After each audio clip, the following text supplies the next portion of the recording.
सरकारी आवास को समझ लिया निजी जागीर। लालू और राबड़ी क्यों ले रहे सरकार की परीक्षा। फाइनल नोटिस के बाद भी नहीं खाली हुआ सरकारी बंगला। बिहार में फिर से छाई बंगले की सियासत। सम्राट चौधरी से पंगा, कहीं लालू परिवार को पड़ न जाए भारी। क्या कहते हैं नियम, क्यों लालू परिवार ने पहले लौटा दी अपनी सिक्योरिटी, अब सरकारी आवास पर कब्जा छोड़ नहीं रहे। पटना का 10 सर्कुलर रोड बिहार की राजनीति के केंद्र में फिर से आ चुका है। राबड़ी देवी का बंगला सवालों के घेरे में है। आलम यह है कि स्थिति देखकर लोग सवाल पूछने लगते हैं कि आम आदमी के लिए नियम अलग होते हैं और नेताओं के लिए नियम अलग हो जाते हैं क्या। ये सवाल है कि बिहार के करदाताओं की गाढ़ी कमाई से बनी सरकारी संपत्ति किसी परिवार की निजी जागीर कैसे बन जाती है।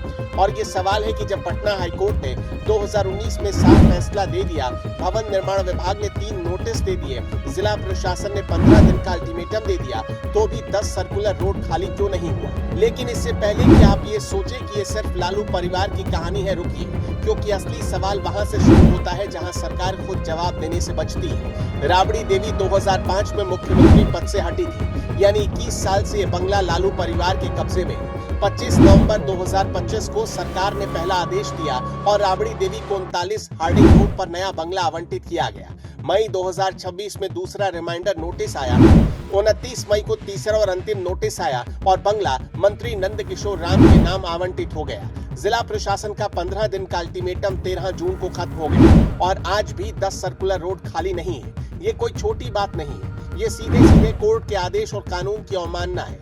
लेकिन यहीं पर एक और सवाल खड़ा होता है, जिसे दबाया जा रहा है। आरजेडी कह रही कि एनडीए के नेताओं के बंगले पटना में हैं, कई पूर्व मुख्यमंत्रियों के बंगले भी हैं, तो सिर्फ लालू परिवार को निशाना क्यों बनाया जा रहा है। और ये सवाल गलत भी नहीं है। अगर पटना हाई कोर्ट का 2019 का फैसला सबके लिए बराबर है, तो बिहार सरकार को बताना होगा कि एनडीए के किन नेताओं के खिलाफ एक ही नोटिस जारी हुआ है, किस पूर्व मुख्यमंत्री को बंगला खाली करने का अल्टीमेटम मिला है, और अगर नहीं मिला तो ये चुनिंदा कार्रवाई किस कानून के तहत होती है। इसी बीच लालू परिवार ने अपनी सरकारी सुरक्षा वापस कर दी। 10 सर्कुलर रोड के बाहर आरजेडी कार्यकर्ताओं की भीड़ जमा हो गई और पूरे मामले को उत्पीड़न का रंग देने की कोशिश शुरू हो गई।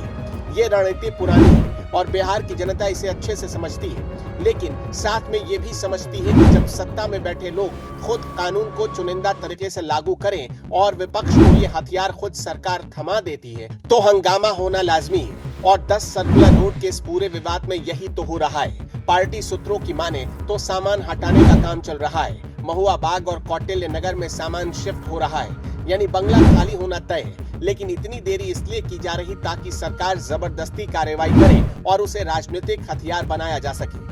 ये खेल दोनों तरफ से खेला जा रहा है। एक तरफ परिवार है जो सरकारी बंगले को घर समझकर बैठा है और दूसरी तरफ सरकार है जो कानून को सबके लिए बराबर लागू करने का जवाब नहीं दे रही। और बीच में खड़ा है बिहार का वो आम आदमी जिसके टैक्स से बंगला बना है, जिसके पास खुद का घर नहीं और जो ये देख रहा है कि नेता चाहे किसी भी पार्टी के हो, जनता की संपत्ति पर उनका कब्जा एक जैसा ही रहता है। दर्शकों, आपका क्या मानना है? अपनी राय हमें कमेंट में जरूर बताते चलिएगा।